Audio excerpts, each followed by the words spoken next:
How the thieves stole away a gentlewoman, and brought her to their den. When night was come, the thieves awaked and rose up, and when they had buckled on their weapons, and disguised their faces with vizards, they departed. And yet for all the great sleep that came upon me, I could in no wise leave eating, and whereas when I was a man I could be contented with 1 or 2 loaves at the most, now my huts were so greedy that 3 panniers full would scantly serve me, and while I considered these things the morning came, and being led to a river, notwithstanding my assy shamefastness I quenched my thirst.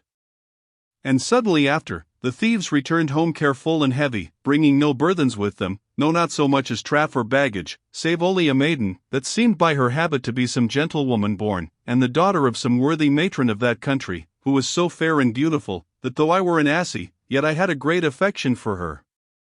The virgin lamented and tare her hair, and rent her garments, for the great sorrow she was in, but the thieves brought her within the cave, and assisted her to comfort in this sort: Weep not, fair gentlewoman, we pray you, for be you assured we will do no outrage or violence to your person, but take patience a while for our profit, for necessity and poor estate hath compelled us to do this enterprise. We warrant you that your parents, although they be covetous, will be contented to give us a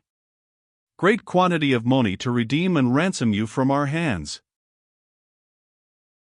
With such and like flattering words they endeavored to appease the gentlewoman, howbeit she would in no case be comforted, but put her head betwixt her knees, and cried piteously.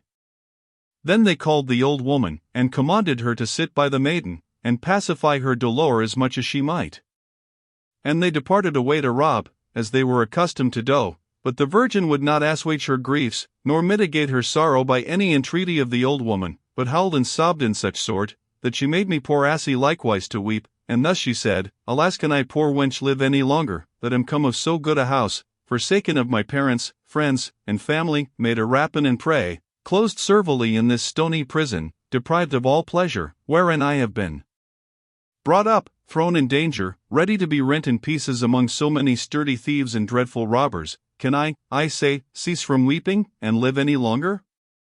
Thus she cried and lamented, and after she had wearied herself with sorrow and blubbered her face with tears, she closed the windows of her hollow eyes, and laid her down to sleep. And after that she had slept, she rose again like a furious and mad woman, and beat her breast in comely face more than she did before. Then the old woman inquired the causes of her new and sudden lamentation. To whom, sighing in pitiful sort, she answered: Alas, now I am utterly undone, now am I out of all hope. Oh, give me a knife to kill me, or a halter to hang me.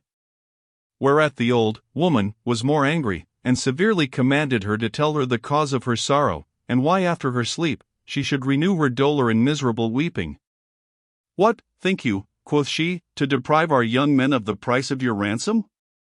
No, no, therefore cease your crying, for the thieves do little esteem your howling, and if you do not, I will surely burn you alive. Hurried the maiden was greatly feared, and kissed her hand and said: O mother, take pity upon me and my wretched fortune, and give me license a while to speak, for I think I shall not long live. Let there be mercy ripe and frank in thy venerable hoar head, and hear the sum of my calamity. There was a comely young man, who for his bounty and grace was beloved entirely of all the town, my cousin Germain, and but 3 years older than I. We two were nourished and brought up in one house, lay under one roof, and in one chamber, and at length by promise of marriage, and by consent of our parents we were contracted together. The marriage day was come, the house was garnished with laurel, and torches were set in every place in the honor of Hymenaeus. My espouse was accompanied by his parents, kinsfolk, and friends, and made sacrifices in the temples and public places. And when my unhappy mother pampered me in her lap, and decked me like a bride, kissing me sweetly, and making me a parent for children, behold, there came in a great multitude of thieves armed like men of war, with naked swords in their hands, who went not about to do any harm, neither to take anything away, but break into the chamber where I was, and violently took me out of my mother's arms, when none of our family would resist for fear. In this sort was our marriage disturbed, like the marriage of Hippodame and Perithous. But behold, my good mother, now my unhappy fortune is renewed and increased, for I dreamed in my sleep that I was pulled out of our house, out of our chamber, and out of my bed, and that I removed about in solitary and unknown places, calling upon the name of my unfortunate husband, and how that he, as soon as he perceived that he was taken away, even smelling with perfumes and crowned with garlands, did trace me by the steps, desiring the aid of the people to assist him in that his wife was violently stolen away, and as he went crying up and down, one of the thieves, moved with indignation, by reason of his pursuit, took up a stone that lay at his feet, and threw it at my husband and killed him.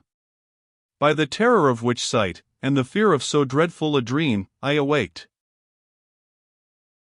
Then the old woman, rendering out like sighs, began to speak in this sort: My daughter, take a good heart unto you, and be not afeard at feigned and strange visions and dreams, for as the visions of the day are accounted false and untrue, so the visions of the night do often change contrary.